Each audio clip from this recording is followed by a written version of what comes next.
ទីនេះជាមជ្ឈមណ្ឌលបណ្ដុះធុរកិច្ចថ្មីដែលចូលអ្វីដែលយើងធ្វើបដិញ្ញាជួយរដ្ឋាភិបាលសម្រាប់បាននូវចក្ខុវិស័យជាយុទ្ធសាស្ត្ររបស់ខ្លួនក្នុងការបង្កើតបរិយាកាសអំណោយផលសម្រាប់អភិវឌ្ឍធុរកិច្ចថ្មីនិងលើកកម្ពស់ធុរកិច្ច Digital ដោយផ្ដោតលើមុខព្រួញសំខាន់ចំនួន5គឺទី1ការបណ្ដុះគាំទ្រធុរកិច្ចថ្មីទី2សហគមន៍ទី3ថ្នាល Digital ទី4ការស្រាវជ្រាវនិងទី5កម្មវិធីបរិវត្តកម្ម Digital សហគ្រាសហើយនៅក្នុងវីដេអូនេះខ្ញុំសូមបង្ហាញអំពីសមិទ្ធផលនៃការអនុវត្តកម្មវិធីបរិវត្តកម្ម Digital សហគ្រាស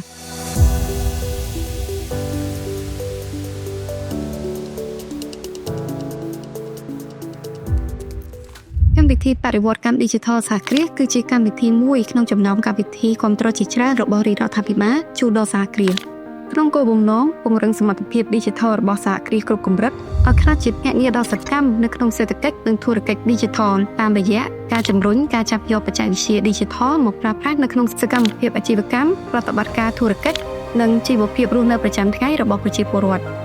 ខ្ញុំសូមបង្ហាញអំពីសមិទ្ធផលក្នុងរយៈពេល3ឆ្នាំកន្លងមកនេះថាតើយើងបានសម្រេចអ្វីខ្លះ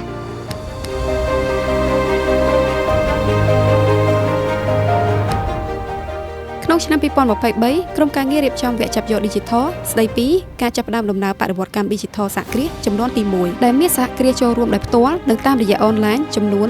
126នាក់ស្ត្រីចំនួន43នាក់ហើយទទួលបានមតិវាតម្លៃពេញចិត្ត 48% ក្រុមការងារបន្តការរៀបចំវគ្គចាប់យក Digital ស្ដីពីការចាប់ផ្ដើមដំណើរបរិវត្តកម្ម Digital សហគ្រាសចំនួនទី2ដែលមានសហគ្រាសចូលរួមដោយផ្ទាល់87នាក់ស្ត្រីចំនួន34ក្រុមការងារទទួលបានមតិវាតម្លៃពេញចិត្ត 54.3% ក្នុងឆ្នាំ2024ដោយមានការគាំទ្រពីមូលនិធិអភិវឌ្ឍជំនាញ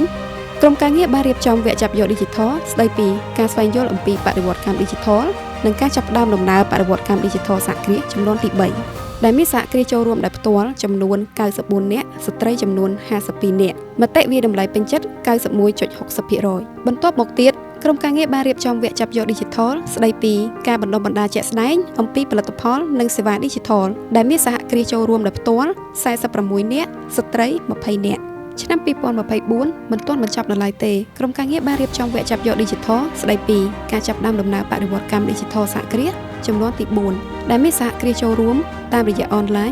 97នាក់និងស្ត្រី46នាក់មតិវាតម្លៃពេញចិត្ត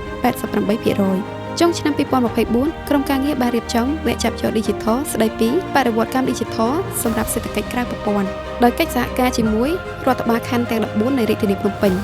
ដែលមានសហគ្រាសនិងអាជីវករចូលរួមសរុប1347នាក់ស្ត្រី545នាក់មតិវាតម្លៃពេញចិត្ត 85.8% ហើយនៅដើមឆ្នាំ2025នេះក្រុមការងារបានរៀបចំវគ្គចាប់យក Digital ស្ដីពីការចាប់ផ្ដើមដំណើរបរិវត្តកម្ម Digital សហគ្រាសចំនួនទី5ដែលមានសហគ្រាសចូលរួមសរុប85នាក់ស្ត្រី36នាក់មតិវាតម្លៃពេញចិត្ត 75.4% ដូចនេះស្ថិតិនៃការចូលរួមវគ្គចាប់យក Digital ក្នុងរយៈពេល3ឆ្នាំយើងទទួលបានអ្នកចូលរួមចំនួនសរុប1882នាក់ក្នុងនោះស្ត្រីចំនួន